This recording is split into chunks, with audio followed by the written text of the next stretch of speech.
Assalamualaikum warahmatullahi wabarakatuh. Perkenalkan, kami dari kelompok 5 Landasan Pendidikan. Saya akan memperkenalkan teman-teman kelompok 5. Di sini ada Kang Agus Firmansyah, kemudian ada Kang Muhammad Irfan, dan ada Kang Muhammad Fadilah, kemudian ada Sapna Julianti, ada Diva Nazira, dan Iza Ilzul Aryas. Kami dari kelompok 5 akan menjelaskan tentang landasan filsafat pendidikan. Stay tune ya teman-teman. Filsafat dan landasan filosofis pendidikan. Definisi filsafat. Filsafat berasal dari dua kata Yunani kuno, yaitu philen yang berarti cinta dan sophia yang berarti kebijaksanaan. Jadi secara etimologis, filsafat berarti cinta kepada kebijaksanaan. Dalam pandangan lain, jika ditinjau secara leksikal, filsafat berarti sikap atau pandangan hidup. Karakteristik filsafat. Setidaknya ada 6 hal yang berkaitan dengan karakteristik filsafat, yaitu objek yang dipelajari, proses berfilsafat, tujuan, hasil, penyajian, dan sifat kebenarannya. Objek studi filsafat adalah segala sesuatu yang tergelar secara sendirinya maupun hasil kreasi manusia. Proses berfilsafat dimulai dengan ketakjuban, hasrat bertanya, dan keraguan para filsuf. Para filsuf tidak bertolak pada asumsi yang telah ada. Sebaliknya, para filsuf menguji asumsi-asumsi yang telah ada. Tujuan para filsuf berpikir sedemikian rupa tidak lain adalah untuk menemukan kebenaran. Hasil berfilsafat tidak lain adalah sistem atau konsep yang bersifat normatif dan individualistik unik. Landasan filosofis pendidikan. Setidaknya ada 2 alasan kenapa seorang pendidik perlu memiliki landasan filosofis pendidikan. Yang pertama, pendidikan bersifat normatif. Maka dalam rangka menyelenggarakan pendidikan diperlukan suatu acuan yang bersifat normatif pula. Dalam hal ini antara lain bisa bersumber dari agama, hukum, dan filsafat. Yang kedua, pendidikan tidak cukup hanya dipahami melalui pendekatan parsial dan deskriptif saja, akan tetapi harus melalui pendekatan holistik pula. Dalam hal tersebut dapat diwujudkan melalui pendekatan filosofis. Kita memiliki filsafat nasional tersendiri, yaitu Pancasila. Berbagai macam aliran filsafat tentu perlu kita pelajari. Berdasarkan objek yang dipelajari filsafat dapat diklasifikasikan ke dalam filsafat umum atau filsafat murni, kemudian filsafat khusus atau filsafat terapan. Nah, filsafat umum terdiri dari metafisika, epistemologi, logika, dan aksiologi. Nah, adapun cabang filsafat khusus yaitu ada filsafat hukum, filsafat ilmu, dan filsafat pendidikan. Aliran filsafat sendiri merupakan hasil dari peta perkembangan sistem pikiran filsafat, dan para ahli filsafat juga menemukan kesamaan dan konsistensi pikiran dalam bentuk beberapa aliran pikiran dari para filsuf tertentu. Nah, dengan demikian maka dikenal dengan adanya berbagai aliran filsafat seperti idealisme, realisme, pragmatisme, dan sebagainya. Landasan filosofis pendidikan. Definisi landasan filosofis pendidikan sendiri yaitu seperangkat asumsi yang bersumber dari filsafat yang dijadikan titik tolak dalam pendidikan. Nah, landasan filosofis pendidikan sesungguhnya merupakan suatu sistem gagasan tentang pendidikan yang dideduksi atau dijabarkan dari suatu sistem gagasan filsafat umum yang dianjurkan oleh suatu aliran filsafat tertentu. Nah, hal ini tuh dapat dipahami sebagaimana disajikan oleh Callahan and Falk pada tahun 1983 dalam karyanya Foundation of Education, dan sebagaimana disajikan oleh Edward J. Power pada tahun 1982 dalam karyanya Philosophy of Education Studies, Philosophy, Schooling, and Educational Policy. Nah, berdasarkan kedua sumber tersebut, kita bisa pahami kalau hubungan implikasi antara gagasan-gagasan dalam cabang-cabang filsafat umum terhadap gagasan-gagasan pendidikan. Karakteristik landasan filosofis pendidikan. Landasan filosofis pendidikan berisi tentang gagasan-gagasan atau konsep-konsep yang bersifat normatif dan preskriptif. Aliran dalam landasan filosofis pendidikan. Sebagai halnya dalam filsafat umum gitu, bahwa di dalam landasan filsafat pendidikan juga terdapat berbagai aliran pikiran gitu. Landasan filosofis pendidikan idealisme, realisme, dan pragmatisme. Apabila kita mengkaji karya Callahan dan Falk 1983 dan Edward J. Power 1982, serta Kneller tahun 1971, maka sistem gagasan atau asumsi pendidikan aliran idealisme, realisme, dan pragmatisme dapat dirangkum. Pertama, idealisme. Idealisme ada berbagai itu isinya ya.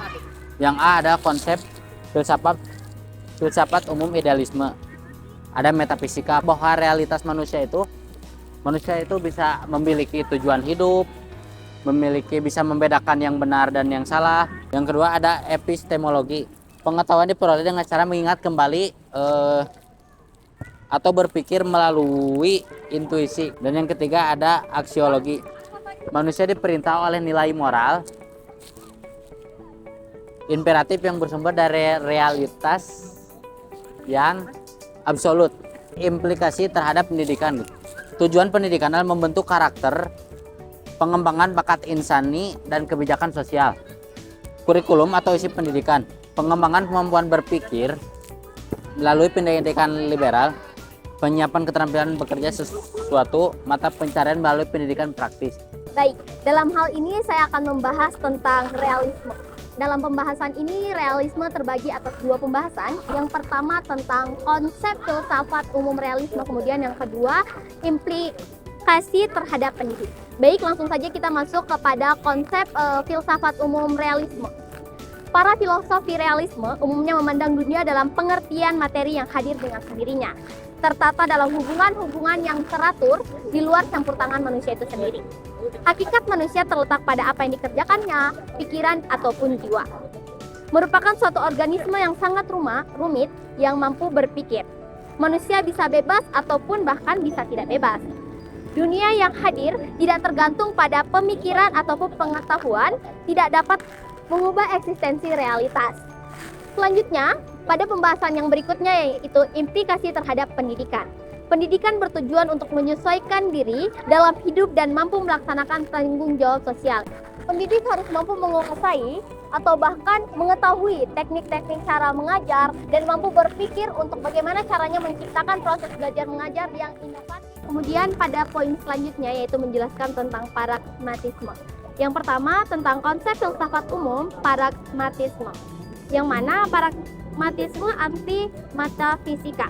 Suatu teori umum tentang kenyataan tidaklah mungkin dan tidak perlu. Kenyataan yang sebenarnya adalah kenyataan fisik, plural, dan berubah. Manusia adalah hasil evolusi biologis, psikologis, dan sosial. Setiap orang lahir tidak dewasa, tak berdaya, tanpa dibekali dalam bahasa, keyakinan-keyakinan, gagasan-gagasan, atau bahkan norma-norma sosial. Ini pun pengetahuan yang benar diperoleh melalui pengalaman dan berpikir.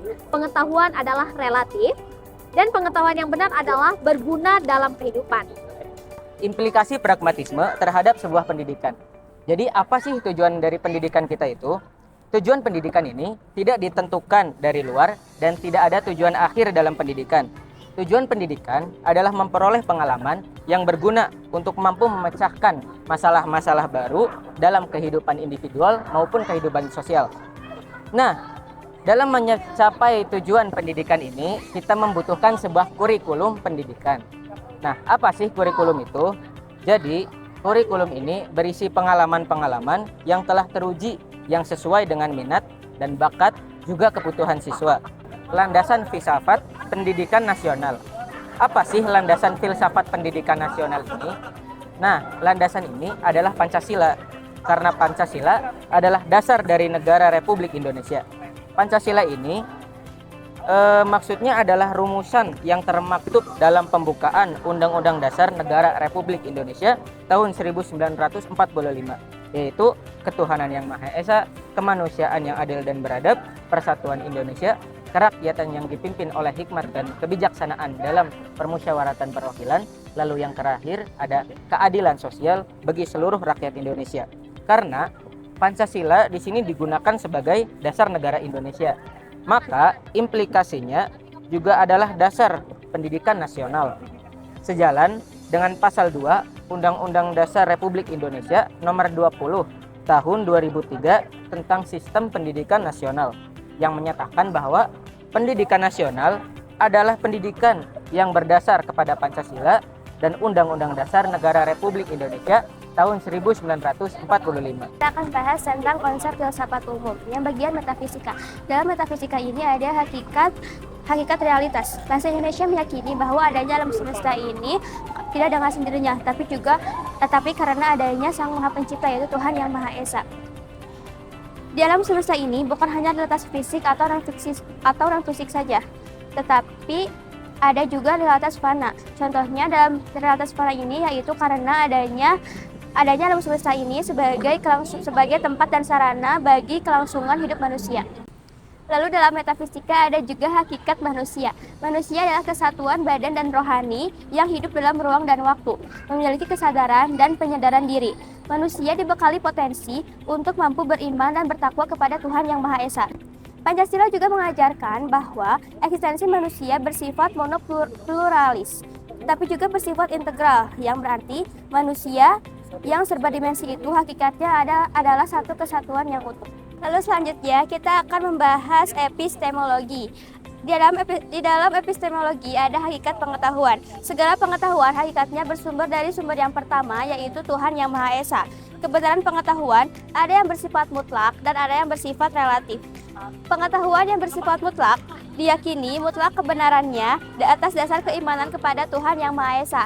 Sedangkan pengetahuan yang bersifat relatif diuji kebenarannya melalui uji konsistensi, logis ide-idenya, kesesuaiannya data atau fakta empirisnya. Lalu ada aksiologi. Di dalam aksiologi ada hakikat nilai. Sumber pertama segala nilai hakikatnya adalah Tuhan Yang Maha Esa. Karena manusia adalah makhluk Tuhan, pribadi atau individual dan sekaligus insan sosial, maka hakikat nilai diturunkan dari Tuhan Yang Maha Esa, masyarakat dan individu. Baik, di bagian ini kita akan membahas atau mempresentasikan tentang implikasi terhadap pendidikan, terutama pendidikan di Indonesia.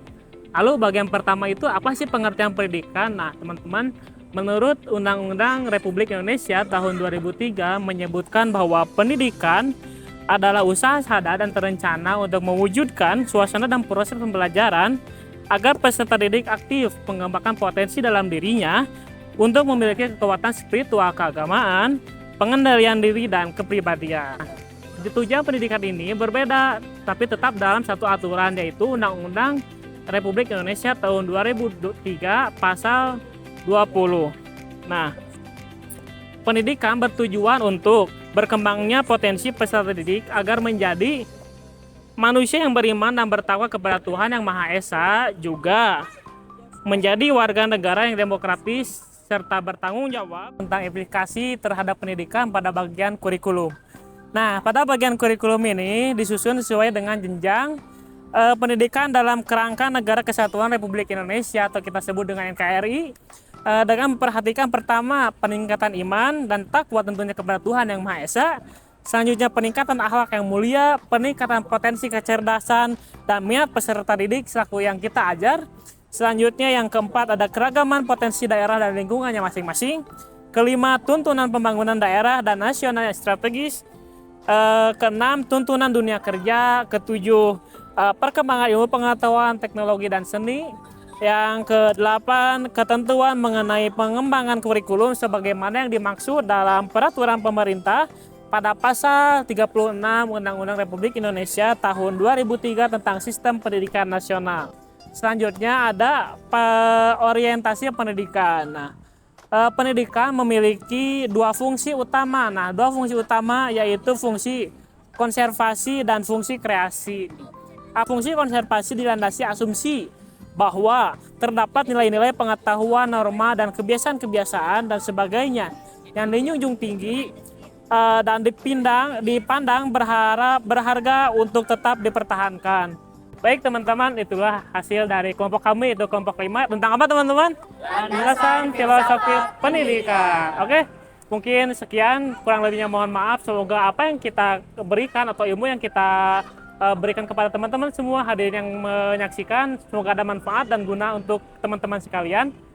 Kurang lebihnya mohon maaf, ditutup. Wassalamualaikum warahmatullahi wabarakatuh.